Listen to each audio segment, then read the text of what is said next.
नमस्ते। तो क्या आप एक कंपनी सेक्रेटरी यानी सीएस बनना चाहते हैं? अगर हाँ, तो आप बिल्कुल सही जगह पर हैं। आज हम मिलकर आपके लिए एक पूरा स्ट्रैटेजिक रोड मैप तैयार करेंगे। एक ऐसा रोड मैप जो इस सफर के हर कदम पर आपका हाथ थामेगा।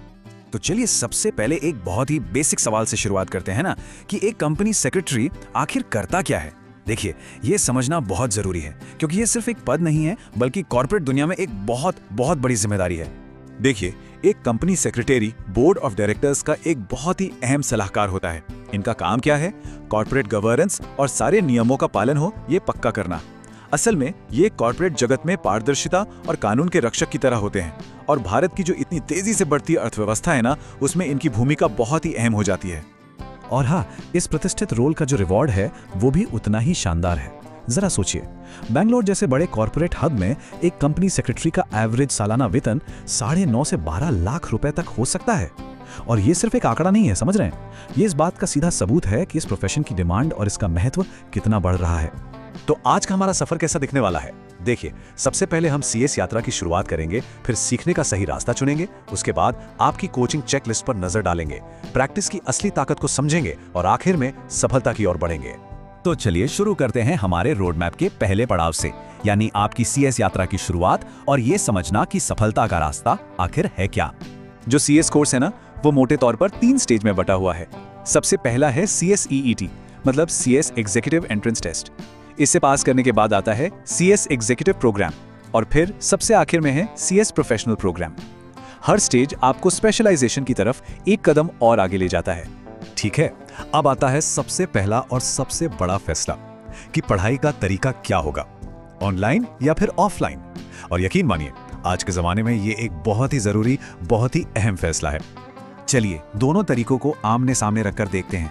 ऑनलाइन मोड में क्या है? पूरी फ्लेक्सिबिलिटी है, कहीं से भी अपनी स्पीड से सीख सकते हैं, लेक्चर्स को जितनी बार चाहें उतनी बार देख सकते हैं, लेकिन इसमें सेल्फ डिसिप्लिन बहुत ज्यादा चाहिए होता है। वहीं दूसरी तरफ ऑफलाइन क्लास में टीचर से सीधा इंटरेक्शन होता है, एक डिसिप्लिन वाला माहौल मिलता है, लेकिन हाँ, उसमें आने जाने का समय और खर्चा भी जुड़ जाता है।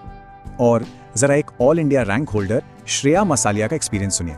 वो कहती हैं, आपको किताबी कीड़ा होने की जरूरत नहीं है, छोटे छोटे लेक्चर्स के साथ ये बहुत सुविधाजनक था।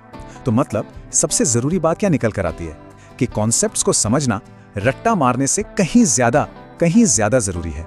ठीक है, हमारा अगला पड़ाव है आपकी कोचिंग चेकलिस्ट। इसे आप अपनी तैयारी के लिए सही पार्टनर खोजने का एक गाइड समझिए और इसमें 5 जरूरी बातें हैं जिनका ध्यान रखना ही रखना है। अब ये बात बहुत ध्यान से सुनिए।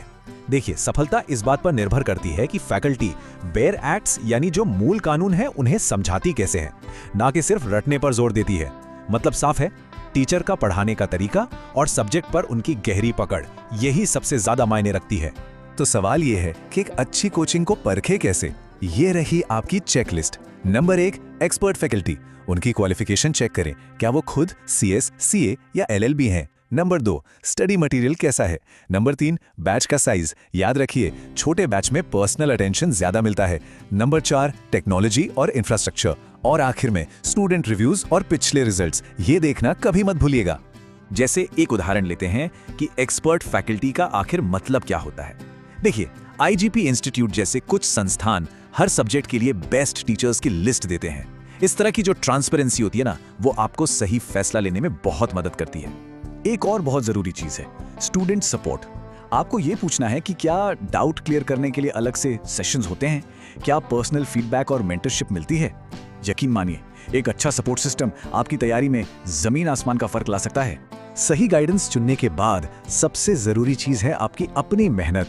तो चलिए अब बात करते हैं प्रैक्टिस की ताकत के बारे में और ये समझते हैं कि कैसे मॉक एग्जाम्स आपको सफलता दिला सकते हैं। तो ये मॉक टेस्ट होता क्या है? सीधी सी बात है, ये एक नकली परीक्षा है। इसे बिल्कुल असली एग्जाम के माहौल, फॉर्मेट और टाइम लिमिट की नकल करने के लिए बनाया जाता है। इसका मकसद क्या है? आपकी तैयारी को परखना, आपकी कमजोरियों को पहचानना और असली एग्जाम देने के लिए आपका कॉन्फिडेंस बढ़ाना। लेकिन सवाल यह है कि रेगुलर टेस्ट देना इतना जरूरी क्यों है? देखिए, इससे आपको अपनी ताकत और अपनी कमजोरियों का पता चलता है। ये आपको असली एग्जाम के माहौल और प्रेशर के लिए तैयार करता है। और इससे होता क्या है? आपका कॉन्फिडेंस बढ़ता है, स्पीड और एक्यूरेसी बढ़ती है और टाइम मैनेजमेंट में मास्टरी करने में मदद मिलती है। एक बात याद रखिएगा, जो टॉप कोचिंग इंस्टीट्यूट्स होते हैं ना, वो हमेशा अपनी पढ़ाई का एक जरूरी हिस्सा बनाकर रखते हैं स्ट्रक्चर्ड टेस्ट सीरीज और रिवीजन मैराथन को। ये भी उनकी क्वालिटी का एक बहुत बड़ा पैमाना है। तो लीजिए, अब हम आ गए हैं अपने रोड मैप के आखिरी पड़ाव पर, सफलता की ओर नेविगेट करना। ये है आपकी final pre flight checklist. Number 1, अपनी मंजिल को जानें, मतलब एक सीएस के शानदार रोल को अच्छे से समझें। नंबर 2, अपनी गाड़ी चुनें, ऑनलाइन या ऑफलाइन, जो भी मोड आपके लिए बेस्ट हो। नंबर 3, अपनी चेकलिस्ट का इस्तेमाल करें, कोचिंग पार्टनर्स को बहुत ध्यान से परखें। और नंबर 4, अपने इंजन में फ्यूल भरें, यानी मॉक टेस्ट के साथ लगातार प्रैक्टिस करने का कमिटमेंट करें। और आखिर में एक स्टूडेंट की ये सलाह जरूर सुनिए। एक टीचर जिसका पढ़ाना आपको सूट नहीं करता, हो सकता है वो बाकी सबका फेवरेट हो, इसलिए किसी की मत सुनो, डेमो लेक्चर ट्राई करो। सच कहूं तो ये सबसे बेहतरीन सलाह है। हमेशा हमेशा खुद डेमो क्लास लेकर जरूर देखें। एक बात हमेशा याद रखिए, कंपनी सेक्रेटरी बनने का रास्ता लगातार और सच्ची मेहनत का सफर है। सही गाइडेंस आपको रास्ता दिखा सकता है, एक नक्शा दे सकता है, लेकिन उस रास्ते पर चलना तो आपको ही है। तो रोड मैप अब बिल्कुल साफ है। सवाल ये है कि ये सफर आपको कहां ले जाएगा? इसका जवाब आपके पास है। पूरे आत्मविश्वास के साथ अपने सफर की शुरुआत कीजिए।